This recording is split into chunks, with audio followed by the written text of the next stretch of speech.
masuk lagi cuko lah, inilah, ini besantan lah, pedes lah, masuk galau-galau. Sudah. Sanjo. Pada waktu zuhur, banyak saudara-saudara kita yang lalai tidak melaksanakan sholat zuhur karena sanjo. Apakah karena alasan apa dan lain sebagainya? Yang jelas banyak yang tertinggal.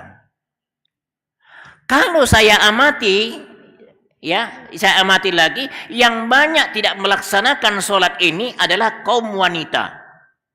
Ya, tolong sampaikan ibu-ibu kita nanti. Banyak sekali. Karena ngapa? Pada saat lebaran itu baju baru. Padahal kata baginda Rasulullah sallallahu alaihi wasallam, "Laisal 'aid liman akala al-kadid wala liman labisal jadid, walakinnal 'aida liman ta'atuhu tazid." Bukanlah lebaran itu orang yang makan daging, bukan pula lebaran itu orang yang berpakaian baru, tapi hakikatnya lebaran itu adalah orang-orang yang bertambah ketakwaannya kepada Allah Subhanahu wa taala. Itulah yang dimaksud la'allakum tattaqun, semoga kalian menjadi orang-orang yang bertakwa. Karena ibu-ibu tadi memakai pakaian baru, seringkali desain bajunya itu tidak bisa naik ke atas untuk dipakai berwudu. Sehingga tidak bisa karena kecinian lubangnya itu dah. Untuk ditarik tidak bisa. Akhirnya dengan alasan sudahlah kaget-kaget be sholatnya. Kaget-kaget sholatnya. Belum lagi yang lainnya, aksesoris yang perlu dicabut. Seperti namanya jilbabnya, penitinya lah, jarum pentulnya lah. Banyak nian aksesoris yang nak dibuang, nak dibuka dulu.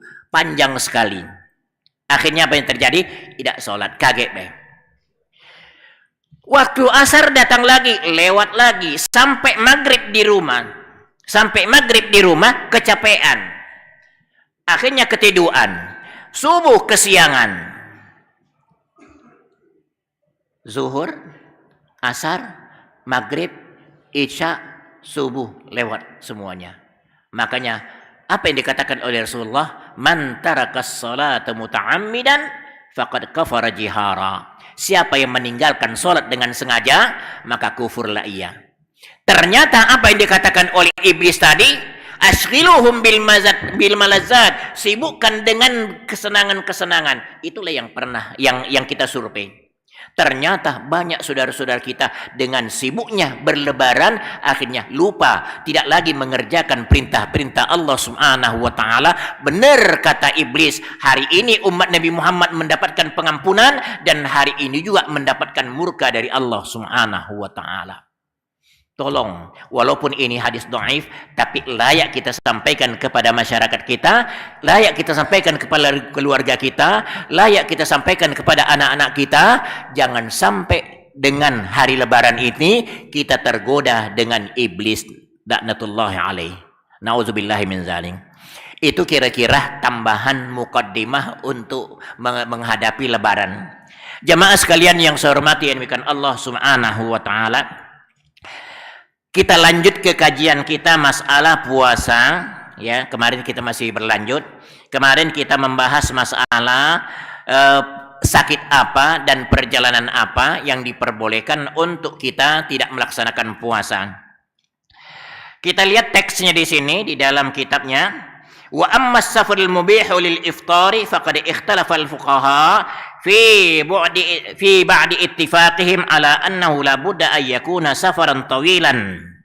Yang artinya adapun perjalanan yang diperbolehkan untuk berbuka atau tidak melaksanakan puasa, maka ulama berbeda pendapat.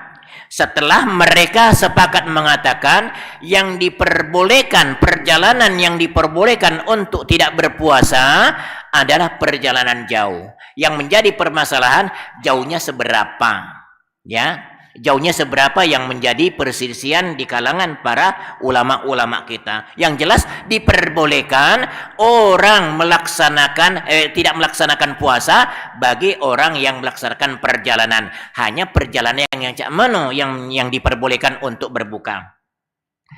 Qala al-Auza'i as-safarul mubihu lil fitri masafa yaum. Kata Al-Imam Al-Auza'i, perjalanan yang diperbolehkan untuk tidak melaksanakan puasa sekira perjalanan 1 hari. Ya, perjalanan 1 hari. Nanti kita akan hitung per harinya, cak manunian per harinya itu. Apakah boleh kita hitung hari? Karena sekarang orang tidak kate lagi yang jalan kaki. Ya, tidak kate yang jalan kaki umpamanya nak ke Lampung jalan kaki, tidak. Kita paling tidak naik kereta, naik mobil dan sebagainya. Yang kedua, waqala Syafi'i wa Ahmad huwa masiratu yaumaini wa lailataini. Pendapat Imam Syafi'i mengatakan dan pendapat Imam Ahmad, perjalanan yang dibolehkan untuk berbuka atau tidak melaksanakan puasa adalah perjalanan 2 hari 2 malam.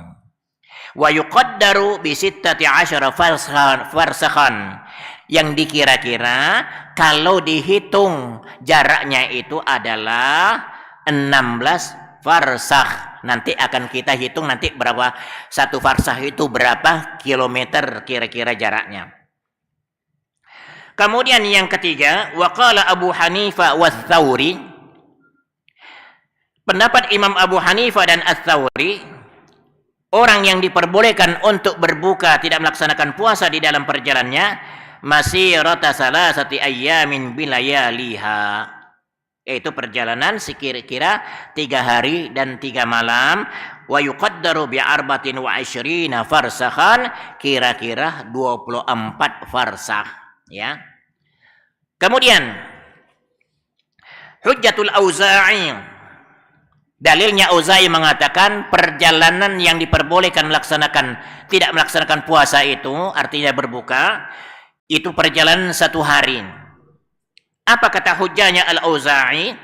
Anna safara aqalla min yawmin safarun qasirun. Orang yang melaksanakan perjalanan tidak sampai sehari itu dinamakan perjalanan pendek.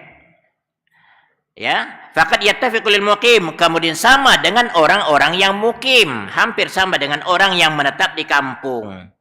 Wal ghalibu, dan biasanya annal musafir huwa alladhi la yatamakkanu minar ruju'i ila ahlihi fi dhalikal yawm. Yang dimaksud perjalanan jauh, kata Al-Auza'i, adalah orang yang melaksanakan perjalanan dan dalam sehari itu dan tidak mungkin dia balik dalam sehari itu. Jadi andai kata ada perjalanan balik sehari, itu dianggap oleh Al-Auza'i belum merupakan perjalanan yang diperbolehkan untuk berbuka puasa. Artinya tidak melaksanakan puasa. Karena ngapa? Masih bisa bolak-balik.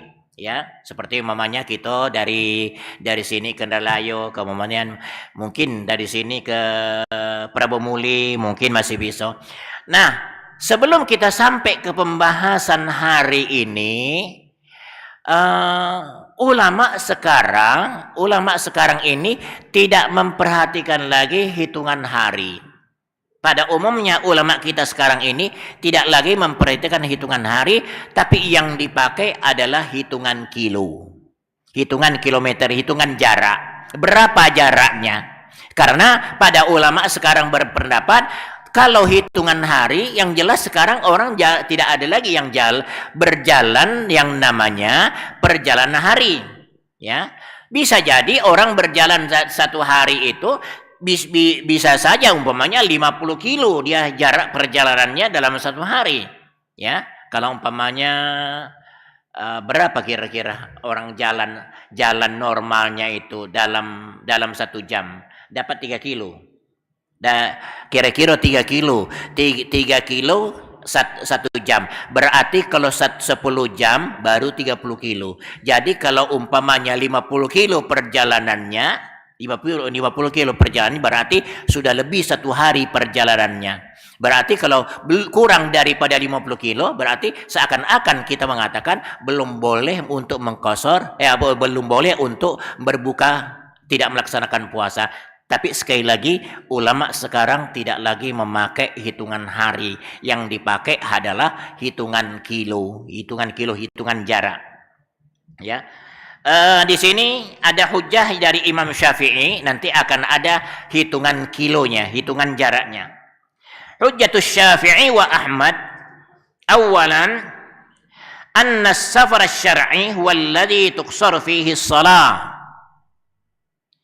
Yang diperbolehkan melaksanakan perjalanan yang boleh berbuka adalah perjalanan syar'i. Artinya perjalanan syar'i ini adalah perjalanan sama dengan orang yang diperbolehkan mengqashar salat. Orang yang diperbolehkan mengqashar salat, ulama menyepakati bahwa orang yang melaksanakan musafir syar'i berarti kebalikannya bukan perjalanan yang mengandung maksiat. Walaupun perjalanannya jauh, ya, umpamanya memenuhi syarat untuk mengqashar salat yang kurang lebih 83 km, ada yang mengatakan 85 km jaraknya.